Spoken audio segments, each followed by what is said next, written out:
Bon, ce matin, j'étais en train de monter de la pierre. Là, j'ai gardé mes habits dégueulasses parce que du coup, on va attaquer un autre chantier. Comme c'est marqué dans le titre, on va casser la cheminée qui se trouve derrière moi. Donc, pour la petite histoire, pour vous expliquer un petit peu, nous ici, on chauffe principalement au gaz. Donc, c'est-à-dire qu'on a une chaudière à gaz et des radiateurs distribués un peu dans toutes les pièces. Et du coup, ça, c'est notre chauffage principal. Et la cheminée avec l'insert que vous voyez derrière, c'est juste un chauffage d'appoint qui nous permet, l'hiver par exemple, quand il fait trop froid, de monter un petit peu la température de la pièce sans pour autant avoir à monter la chaudière, quoi. Donc jusque là tout va bien. Ce qu'il y a, c'est que l'année dernière on n'a pas consommé beaucoup plus que d'habitude, si ce n'est qu'on a fait tourner le jacuzzi, enfin le chauffage du jacuzzi dehors, et le jacuzzi c'est 2000 watts, donc ça tète un petit peu, tu vois. Et du coup on s'est retrouvé avec une énorme régule, et là pour une maison comme celle-ci qui est toute petite, donc qui fait 70 mètres carrés, on se retrouve, électricité et gaz confondus, donc toute l'énergie, on se retrouve à payer 240 € par mois. Donc moi je trouve ça assez énorme. Donc il fallait vite qu'on trouve une solution si on ne veut pas laisser notre paye dans le chauffage, tu vois. Surtout là avec la conjoncture actuelle, je pense que si on est à 240 cette année, on va vite se retrouver à 300 l'année prochaine. Donc il fallait qu'on trouve une solution. Donc le bois ça nous plaisait bien si tu veux, mais l'inconvénient c'est que il faut être là, tu vois. Et puis le matin pour l'allumer, moi si tu veux quand je déjeune avant de partir au boulot, j'ai autre chose à foutre que d'allumer du feu.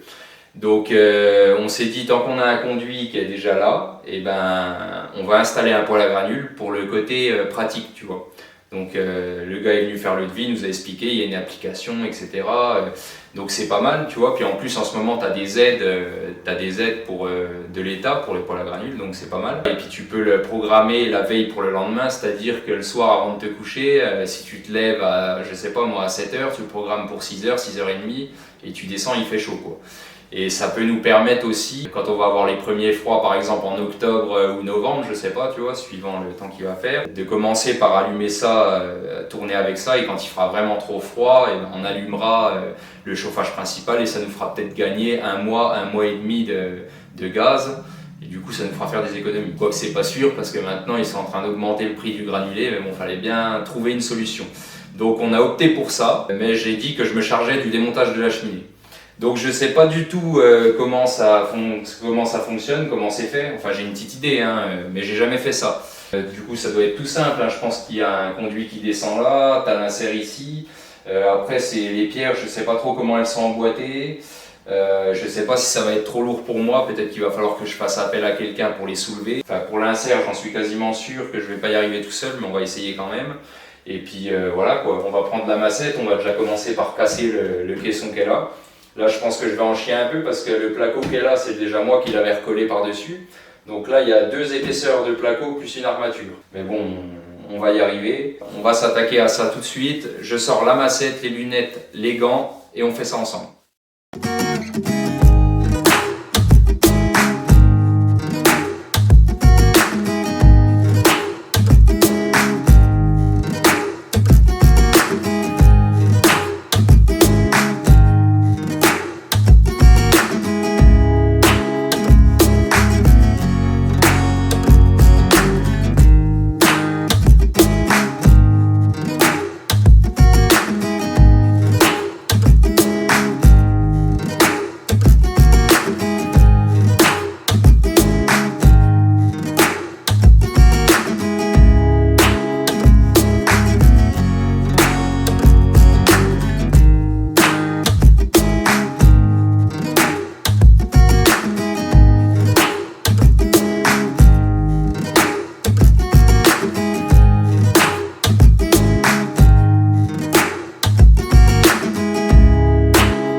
Et voilà le travail.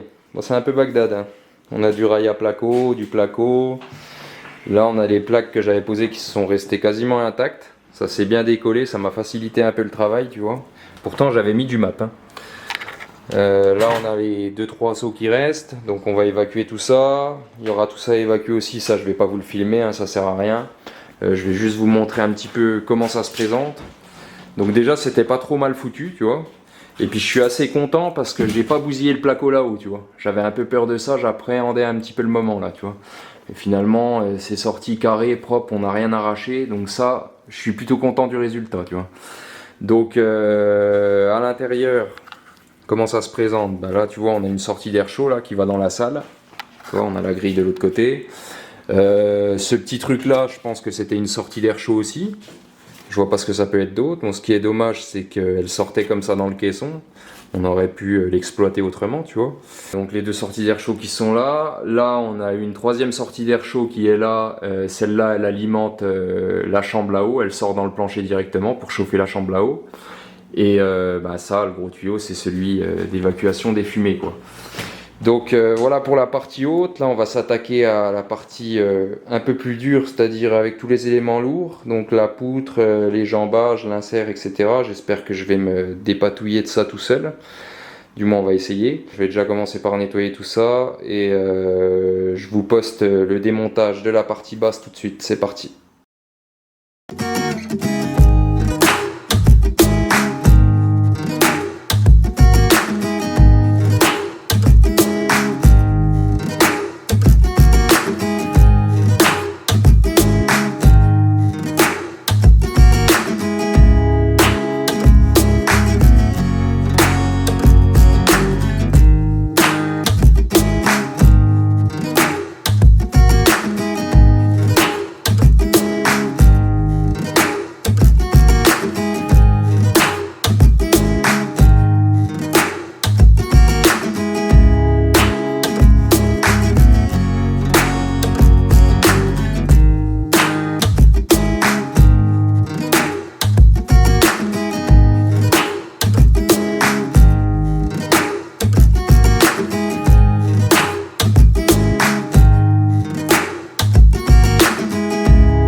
Donc ça y est, la cheminée elle est démontée. Heureusement que c'était en plusieurs pièces parce que les cailloux étaient lourds, mine de rien. Je pense que le plus lourd de la pile, il devait bien faire 50 kg.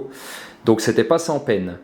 Ce que j'ai fait, j'ai aussi démonté toutes les petites pièces qu'il y avait dans l'insert, tu vois, parce que mine de rien, tous ces petits trucs là, tu vois, c'est de la fonte. Donc ça te rajoute, ça a vite fait de te rajouter du poids. Maintenant il reste plus que la carcasse, donc ça je devrais arriver à m'en dépatouiller tout seul. Donc du coup je regardais, c'est pas aussi bien que ce que je pensais parce que finalement ils ont posé les tubes directement sur l'insert et du coup pour sortir l'insert, vu que je suis manchonné là puis que je suis manchonné à ce niveau là, le seul moyen ça va être de couper le tuyau, quoi. Mais sauf que je sais pas s'il y a un collier au-dessus qui tient ce tuyau là, tu vois, qui tient ce tuyau là et tous les tuyaux qu'il y a au-dessus. Donc je vais aller voir ça tout à l'heure, mais d'ici déjà je vois rien. Donc je vais aller essayer d'aller jeter un œil du dessus. Bon, je vous reprends vite fait. Je suis allé faire un tour au-dessus. Finalement, c'est un peu ce que je craignais. Tu vois, le tuyau là-haut et tous les autres, en fait, ils sont pas tenus. Donc on va être obligé de fabriquer un truc. Alors j'ai un petit peu de chance dans ma malchance parce que tu vois, on va s'approcher un peu. Si tu regardes de près, tu vois que j'ai un chevêtre autour du tuyau. Donc j'ai une solive qui passe là, une solive qui passe là, donc finalement on va pouvoir se fixer là-dessus, donc ça c'est cool. Je vous montre un petit peu à quoi ça ressemble. Si jamais vous démontez une cheminée chez vous, comme ça vous verrez à peu près à quoi vous attendre. Donc voilà, ça ressemble à peu près à ça. Donc pour se fixer là-dessus, je suis allé faire un tour à Brico Dépôt ce matin. Et j'ai récupéré des équerres de bardage comme ça. Donc si tu veux, en fait, l'idée, c'est de fixer un côté de l'équerre sur la solive et de fixer, pas de fixer, mais de mettre l'autre côté contre le tuyau d'évacuation des fumées, tu vois. Et en fait, la rainure que tu as là au milieu, elle va me servir à passer un collier de serrage métallique comme celui-ci. Et c'est ce collier de serrage métallique qui va serrer mon tuyau et qui va l'empêcher de descendre. Alors évidemment, je vais pas mettre une seule équerre et une seule petite merde comme ça, hein. J'en ai acheté plusieurs, j'ai acheté plusieurs équerres. Donc on va en mettre plusieurs, on va mettre plusieurs colliers. Et puis une fois que tout ça, ça sera serré, ce qu'on va venir faire, c'est qu'on va venir visser le collier avec le tuyau, tu vois. Comme ça, ça empêchera vraiment mon tuyau de descendre. Alors, on peut se permettre de le faire parce que si tu veux, le tuyau qu'elle a, c'est pas un... Il sert plus d'évacuation de fumée, il sert juste de passage pour le vrai tuyau, le futur tuyau d'évacuation des fumées. Et puis dans tous les cas, tu vois, sur un tuyau de 250 comme celui-ci, tu as une isolation comme ça de chaque côté, donc ma petite vis dans tous les cas, elle va pas traverser, donc il n'y a pas de problème. Ensuite, une fois qu'on aura fait ça, que le tuyau sera tenu là-haut, je vous avais parlé, je vous avais dit qu'on allait couper celui-ci. Finalement, j'ai réfléchi un petit peu. Le gars, il réfléchit quand même, tu vois. Et je me suis dit, on va pas faire comme ça. On va éviter de sortir la disqueuse et puis de foutre un bordel monstre là au milieu. Donc, ce qu'on va faire, c'est que une fois que ça sera tenu, on va descendre l'insert. Donc, pour descendre l'insert, tu vois, j'ai ramené des cris de bagnole. Donc, j'en ai un là, j'en ai un qui est en dessous. Et j'ai ramené une planche à roulettes là, tu vois, qui passe pile poil là-dessous. Donc ce qu'on va faire, c'est qu'on va délester la plateforme là, si on peut appeler ça comme ça, tu vois. On va délester ça. Ensuite, on va enlever le jambage qu'il y a là. On va enlever l'autre, il y a le même de l'autre côté. Et on va descendre notre truc, tu vois, tout doucement, les deux cris en même temps, jusqu'à les poser sur la planche à roulettes. Et après, ben, on fera glisser le truc. Et puis tout va bien, quoi. Bon, ça c'est la théorie, hein.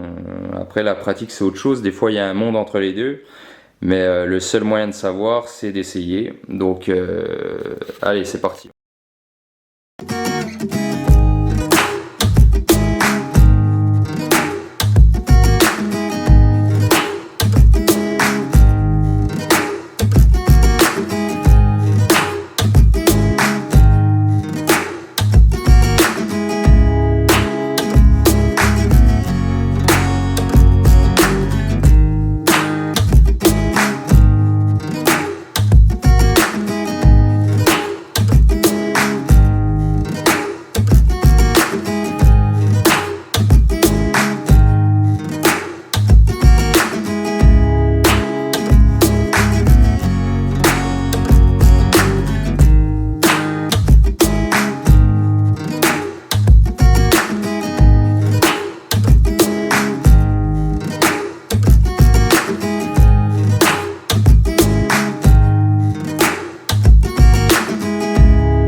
ça y est, il est sorti.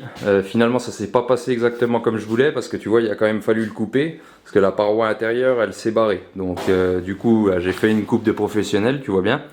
Et puis là il y a toute la merde qui est descendue, tu vois, qu'il y avait dans les tuyaux. Donc là le plus urgent ça va être de nettoyer tout ça et je vous reprends tout de suite. Comment ils font sur TikTok? Ils font comme ça et paf, toute la pièce est nettoyée. Bon, là c'était un peu mal fait, mais vous avez compris le principe, c'est quand même plus lisible comme ça. Donc tout à l'heure, j'ai pas pu vous montrer de près, faire de gros plans sur ce que j'étais en train de faire. Ça je vais vous expliquer un petit peu vite fait. Donc là, à ce niveau-là, on avait ma solive qui filait tout droit. Donc comme j'étais emmerdé avec le rail, là que je pouvais pas mettre d'équerre directement, sinon il aurait fallu que je coupe le rail. Donc je suis venu fixer un chevron avec des vis de charpente, donc j'en ai mis une là, une là-bas, des vis de 20 cm, hein, donc le chevron il va plus bouger là. Et du coup sur ce même chevron je suis venu mettre une équerre ici, une équerre de l'autre côté. Et puis là-bas bah, je me suis repris directement dans la solive parce que là j'étais pas emmerdé avec quoi que ce soit, donc j'ai mis une équerre là et une équerre comme ça. Donc pour te montrer un peu ce que ça donne, tu vois j'ai tous mes colliers qui sont là. Essayer de faire un truc, voilà, que ça tu te rends un peu compte, tu vois, j'ai mes colliers qui sont là, donc en tout j'en ai mis 3, voilà, et j'ai vissé où j'ai pu dans le machin. Bon c'est pas très très joli, hein, le principal c'est que ça tient, tu vois, ça bouge pas, et voilà, c'est tout ce qu'on demande, hein. De toute façon après ça sera caché, il n'y a pas de problème, et puis j'avais pas trop d'autres solutions que de faire ça. Donc voilà, bah maintenant eux ce qu'il leur reste à faire, c'est qu'ils vont couper le tuyau à la hauteur qu'ils ont besoin, en fonction du caisson qu'ils vont faire au-dessus. Et puis voilà, après ils n'auront plus qu'à manchonner leur tuyau du poêle et puis ça sera terminé. Donc ma partie à moi du travail elle s'achève ici. Vous voyez que j'ai absolument tout fait tout seul du début jusqu'à la fin, donc c'est réalisable largement pour une personne seule. Il y a juste les matériaux qui sont un peu lourds, mais sinon si on pense bien au mode opératoire, on arrive à s'en sortir assez facilement. J'ai un petit peu galéré avec les cris de bagnole et tout ça, mais si j'avais à le refaire, il n'y aurait aucun souci. Donc voilà, si la vidéo vous a aidé, si elle vous a plu, n'hésitez pas à aller faire un petit tour sur ma chaîne et à vous abonner, ça coûte pas cher, ça mange pas de pain et comme ça, tout le monde est content. Allez, je vous dis à bientôt les amis, ciao!